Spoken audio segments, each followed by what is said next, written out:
امن غواړو یا امن راولو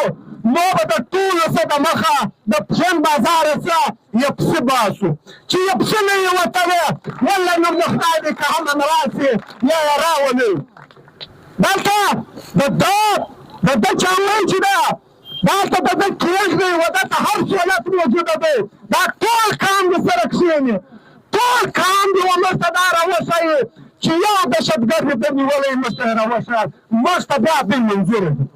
ټول کام دی دا راوښایي چې ده د منشیاتو خلاف یو کار کړی وي ده دې د منشیاتو یو واده ختمه کړې وي ده دې یو دهشتګرد نیولی وي بیا موږ ته چلو بیا هم موږ ته منظوره ده د ده کینه منظوره ده د ده دا ستوګه دلته راته منظوره ده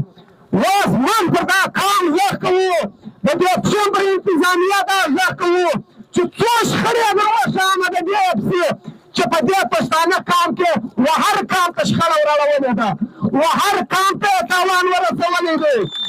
څو دروښه